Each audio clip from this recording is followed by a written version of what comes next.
Last time on Quickcraft, we made some farm fences. This week on Quickcraft, we're making some farm fields. Let's go.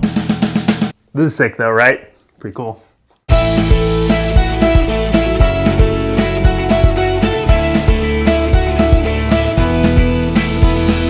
Welcome back to another episode of the Storycraft Society. My name is Garmin, and this is an episode of Quickcraft where we're going to craft a piece of terrain, and it should only take us one afternoon. Quick editor's note, I realized that I said that these were going to only take one afternoon, and whereas they are very easy to make, dry time is going to make this project actually last a lot longer than that. As far as time of you actually sitting over top of the piece working on it, it should only take you a couple of hours. Back to me when I made the mistake.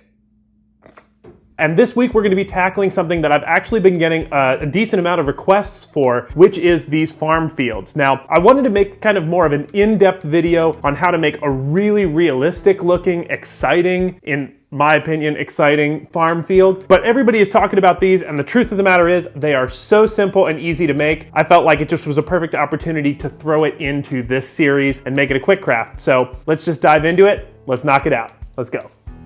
So to start this simple project off, we are going to grab a piece of heavyweight chipboard. You could also use masonite. You could, I guess, use cardboard, although my worry about cardboard is that it will warp and shrink once you get glue on it. But for me, I'm using heavyweight chipboard. And if you don't know what that is, it's just the heavy version of the cardboard stuff that is on the backs of spiral notebooks. So what I'm gonna do, I'm gonna basically sketch out the idea of what I would like my farm field to look like. Then I'm gonna take an X-Acto knife and just very carefully, I'm gonna score around the edges until I get the shape cut out. Just go slow. Don't do anything stupid. Certainly don't cut yourself. Then you can take a piece of sandpaper and smooth out all of the rough edges. And then eventually you're left with a piece that looks like this. Once you have that done, then we're gonna be ready to move on to the next step, which is gonna be to pull out some sifted backyard dirt. This is literally just dirt that I took from my backyard and I ran it through a flour sifter until I got it down to a really, really fine grade. I'm gonna mix that with straight PVA glue. What we want is the dirt and the glue to make almost a paste, and then we're gonna be taking that paste and kind of making our tilled field marks in it.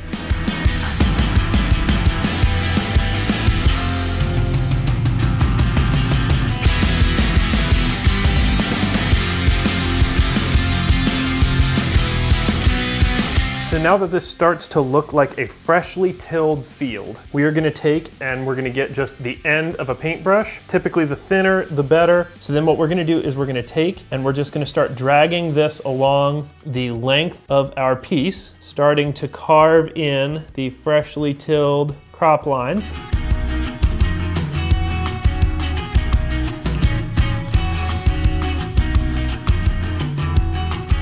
Now, once we have that done, we're gonna go in with our sculpting tool here, and we're just gonna kind of push down on the sides of the crop rows that we did. And for me, what that does is it just makes it look like, instead of just a line being drawn through it, that the earth was kind of tilled up underneath. So we're just gonna do that real quick, go through the whole thing.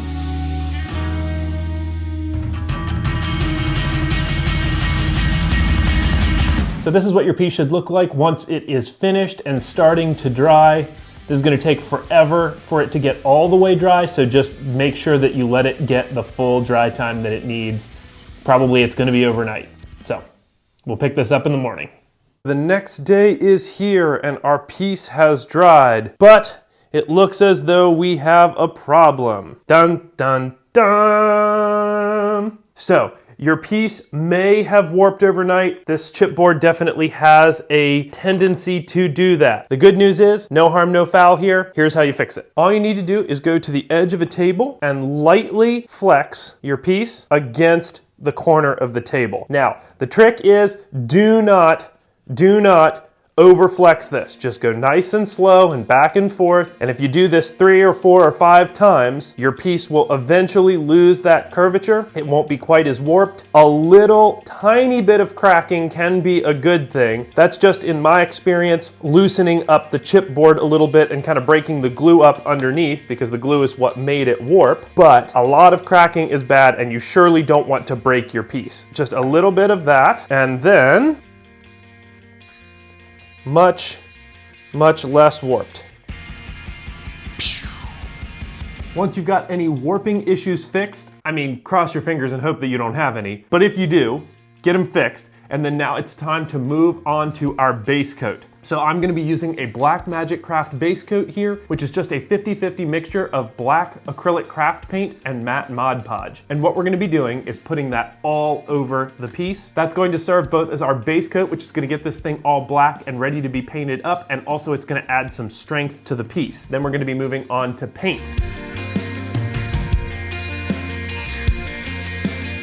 The paint is going to come in a couple of stages. We're going to be moving through 4 different colors of paint. The first one being Burnt Umber by Apple Barrel. The next is Brown by Craftsmart, Territorial Beige by Apple Barrel, and lastly Coffee Latte by Folk Art. We're going to go through those starting with a watered down Burnt Umber, and we're going to cover the entire piece. We want to make sure to let a little bit of the black come through the paint. That's going to get you color variation so that the dirt doesn't look like a uniform flat color, but also it's going to get the darkest recesses of the little tilled sections to stay dark. Next, we're gonna move on to a brushing of brown over the whole thing. We are gonna do a wet brushing, but we're gonna try to avoid going down into the deepest tilled marks. That's gonna keep them as dark as possible. Next, we're gonna move on to a dry brushing of Territorial Beige over the top of the whole thing. And then that, of course, is going to be followed up by a light dry brushing of Coffee Latte over the whole thing. And that's gonna really bring our edges and things up. So for the last stage of the painting process, I would like to give the illusion that these tilled lines are deeper than they are. I want them to have kind of a visual appearance like they're a V down into the dirt instead of just kind of like a scooped out area like they are now. So the way that I'm gonna do that is I'm going to quickly mix up a mixture of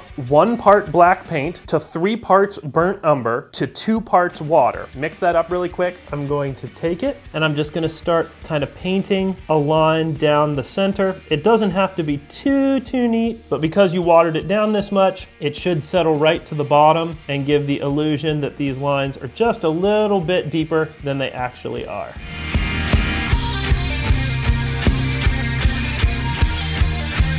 All right, so our farm fields are almost finished up. If we're gonna be honest, at this point, you could probably just leave them and put them on your table like this, but there's one more step that I like to take that doesn't take that much longer, just a little bit of dry time to really make these pieces kind of step up to the next level, and that's gonna be adding some flock. So we're gonna be using 3 different colors of flock in this mixture, but we're gonna be mixing them all together. I'll show that in a minute, but the 3 that we're gonna be mixing together are Woodland Scenics Blended Turf, Flock and Turf's Soil Brown, and Flock and Turf's Light Brown. We're gonna be mixing those up with a little bit of watered down PVA glue, and then we're gonna start putting it on in areas on our piece where it makes sense for there to be a little bit of extra grass growing. So when we go to apply this stuff, we're gonna look for areas that kind of make sense. So for example, if you can see, this area kind of bends up in here where the tilled marks are a little bit more inside. So we're gonna definitely place some there. And then all we do is just take and put it onto our piece and then use our tool to just smash it down into the, like ridges and stuff of the dirt. We can get as close as we want to our little tilled marks, but we don't want to go down in.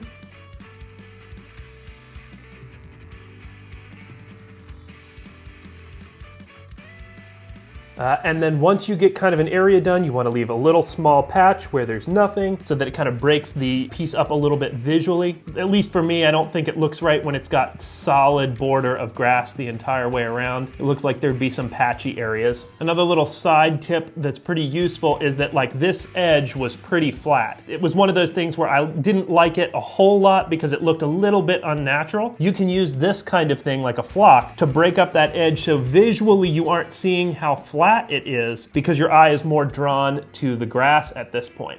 All right, so there we go. That's gonna be the flock on our farmer's field here. And once it's dried up, we'll look at some glamour shots, see what it looks like. And there we have it, another episode of Quickcraft in the books. These farm fields are definitely very simple to make. They don't take a huge time investment. They just take a lot of dry time investment, which again, is frustrating sometimes, but for a project this simple, it's not that big of a deal. But I am super pleased with the way that this one turned out. It will go nicely with my other 2. And honestly, again, talking about the amount that you should make, I've only ever had 2. This is the 3rd one that I've made, and that's been plenty good enough for me. Now, if you would like to see a more advanced tutorial on maybe how to do a more complicated version of one of these with like crops in it or something like that, definitely let me know in the comments below. If enough people are interested in seeing a video like that, I will certainly make it. But other than that, that, if you liked this video, definitely leave me a like down below. In the comments section, let me know if you like the Quickcraft series. It's definitely one that I'm pleased with. If there's something that you would like to see in this series, definitely let me know down in the comments below, and maybe I'll make it in a future video. If you've not subscribed to the channel yet, definitely do that. Subscribing to the channel goes a long way to helping us out. And if you want to know when our videos go live every week, you can ring the notification bell, and that will let you know anytime